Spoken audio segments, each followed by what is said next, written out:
Bienvenue dans Maîtriser la paye, le podcast qui rend la paye accessible à tous. Aujourd'hui, on parle des titres restaurants.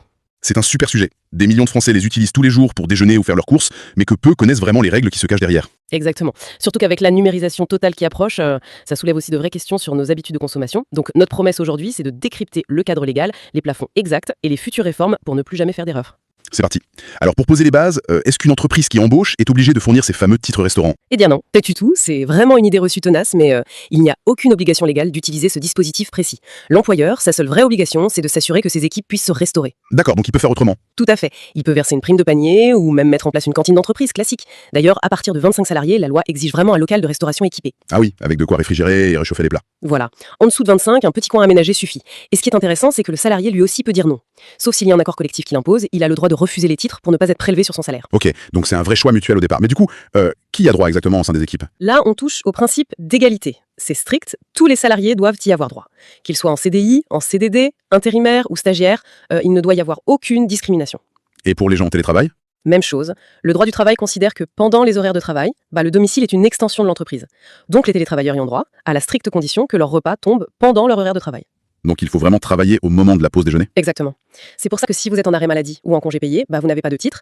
Et pour un temps partiel, qui ne travaillerait que le matin, de 8h à midi, pareil, la journée finit avant le déjeuner, donc pas de titre. C'est logique.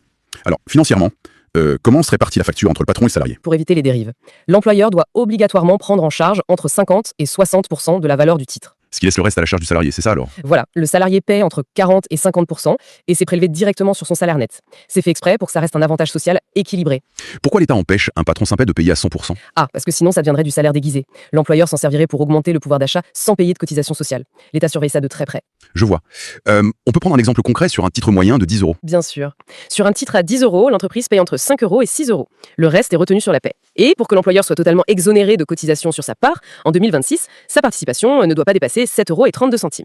Ah oui, c'est très précis. Très précis. En 2025, c'était 7,26 €. Donc pour optimiser tout ça, la valeur totale du titre devrait se situer entre 12,20 € et 14,64 €. Ah oui, donc c'est vraiment un avantage cofinancier très encadré. À retenir pour clore ce point. Un traitement équitable est obligatoire. Si on ne donne les titres qu'à une partie des salariés, les autres doivent recevoir une indemnité d'un montant strictement équivalent à la participation financière de l'employeur. C'est dense tout ça ? Vous avez un support visuel pour s'y retrouver ? Oui, je vous offre le chapitre 1 complet, 8 infographies qui décodent tout, du bulletin au barème de saisie, et 40 questions de quiz corrigées pour valider vos acquis.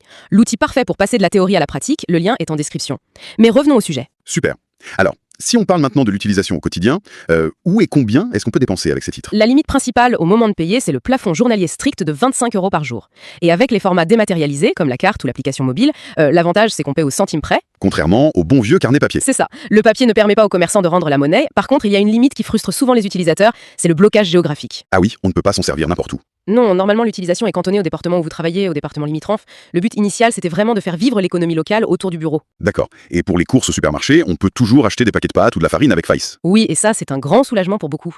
Face aux crises économiques, les pouvoirs publics ont accordé une dérogation pour acheter des produits non directement consommables. Et la bonne nouvelle, c'est que la loi vient d'être promulguée le 22 janvier 2025. Et donc c'est prolongé. Absolument. Jusqu'à la fin de l'année 2026, vous pouvez utiliser vos titres pour faire vos courses alimentaires de base, en grande surface. Ah, génial ! Mais qu'est-ce qui se passe si on ne les a pas utilisés à temps ? Il faut savoir qu'ils ont une date de péremption. La validité, c'est l'année civile en cours, plus une période de grâce jusqu'à la fin de février de l'année suivante.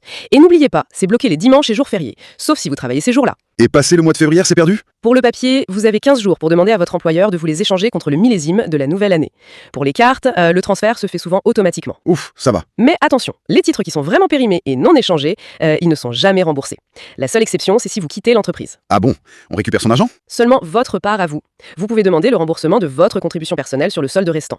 Mais la part payée par l'employeur, elle, est définitivement perdue. Ok, il faut vraiment surveiller ces soldes, quoi. Et pour l'avenir ? À retenir, la grande réforme annoncée pour 2027, elle prévoit la dématérialisation à 100%, la pérennisation définitive des achats de produits non consommables, l'ouverture le dimanche pour tous et une durée de vie stricte d'1 an non renouvelable. On peut aller encore plus loin. Oui, j'ai publié un article Substack sur ce sujet, avec une infographie à télécharger, le lien est en description. Continuons. Ok, juste une question express avant de terminer.